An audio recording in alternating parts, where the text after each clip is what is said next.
They said I was fired. Just like that. No warning, no meeting, no explanation. I was standing in the boardroom when HR walked in front of executives, in front of my team, in front of the new investor. This will be your last day, they said. And for a second, I felt small. But then something unexpected happened.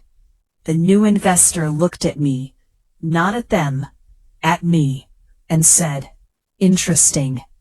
That one word changed everything. My name is Elena, and this is how they accidentally destroyed themselves. I had worked at Crown Meridian Group for 6 years. I built their international supply chain model. I saved them from bankruptcy during the pandemic year.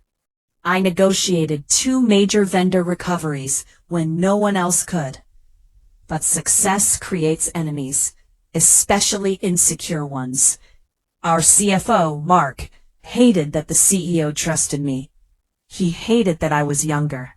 He hated that investors asked for my opinion. So when the company started seeking new capital funding, Mark saw his opportunity. Blame me. Remove me. Replace me. Classic corporate move. The boardroom that day was supposed to be about the new investor deal. A $250 million capital injection. Big money. Big pressure. The investor was sitting quietly at the end of the table. Daniel Reed. Calm. Observant. Dangerous in silence. Mark presented a performance summary. He highlighted operational weaknesses. Strangely, all weaknesses were linked to departments connected to me. Then HR entered and announced my termination due to restructuring. That word again, restructuring. Corporate code for politics. I didn't argue. I didn't cry. I simply looked at Daniel Reed because I noticed something. He wasn't surprised. He was calculating. I gathered my files slowly. Then Daniel spoke. "Before she leaves, I have a question." The room froze. Mark forced a smile. "Of course." Daniel looked directly at me. "Did you build the South Asia logistics restructuring model last year?" "Yes," I replied calmly. "And the risk hedge adjustment proposal?" "Yes." He nodded slowly. Then he turned to the board. "Interesting." Mark laughed nervously. "Why?" Daniel leaned back in his chair. "Because my investment decision is based entirely on those 2 strategies." Silence. Pure silence. Mark's face changed color. Then Daniel said something no one expected. "If she leaves, my investment leaves with her." The air felt heavy. I didn't move. I didn't smile. I didn't react. But inside, I knew the game had flipped. Here is the twist they didn't know. 3 months earlier, during early funding discussions, Daniel had requested anonymous strategic proposals from senior management. Mark sent polished presentations, but Daniel didn't choose his. He chose mine. Because mine were realistic. Mine were sustainable. Mine were honest. Daniel had already decided he trusted my brain, not Mark's politics. And now they tried to remove me. Possible day. The CEO looked nervous. "Daniel, surely we can renegotiate terms." Daniel interrupted. "My capital is tied to strategic leadership stability." Then he looked at me again. "Elena, are you open to other opportunities?" That question hit differently, because it wasn't about my job anymore. It was about leverage. Mark tried to recover. "She's not aligned with future vision." Daniel smiled slightly. Future vision doesn't survive without operational intelligence. Mark stayed silent because he couldn't argue with that.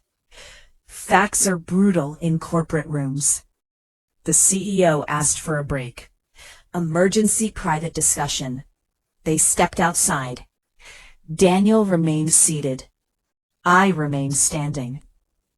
Then he said quietly, so only I could hear, "Did you know they were planning this?" "Yes," he raised an eyebrow. "And you didn't prepare?"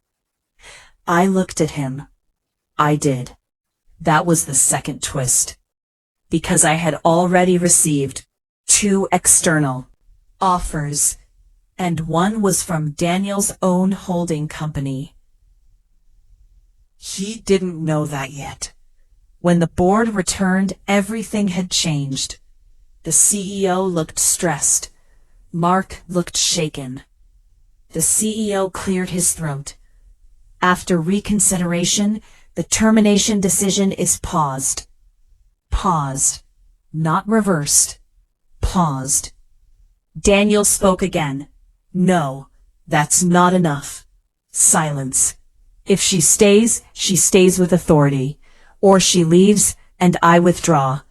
That was power. Real power. Mark tried once more. "Why are you defending her?" Daniel answered calmly, "Because I invest in systems, and she is the system." That sentence echoed in my mind. She is the system. For years I felt invisible, replaceable, but now my value was visible, publicly. Third twist. Daniel wasn't just investing. He was planning partial acquisition, which meant leadership restructuring, which meant Mark's position was unstable. And he knew it.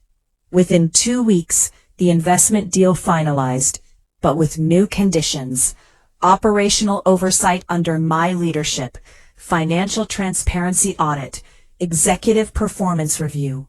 Mark's authority was reduced, publicly framed as organizational realignment, corporate language for downfall. He called me into his office. "You manipulated this," he said quietly. "You underestimated me." He stared at me. "You think you've won?" I smiled slightly. This was never a competition. It was survival. Final twist. 3 months later, Daniel offered me something unexpected. Come work directly for my investment group. Higher salary, global authority, strategic director position. And one more thing, equity share, real power. I accepted, because loyalty is good, but ownership is better. On my last day at Crown Meridian, the same boardroom felt different. People looked at me differently, with respect, with caution, because now they understood something. Firing someone without understanding their value is the most expensive mistake a company can make. As I walked out, Daniel's earlier words replayed in my mind. She is the system. And that's when I realized they thought they fired me, but they only exposed their weakness.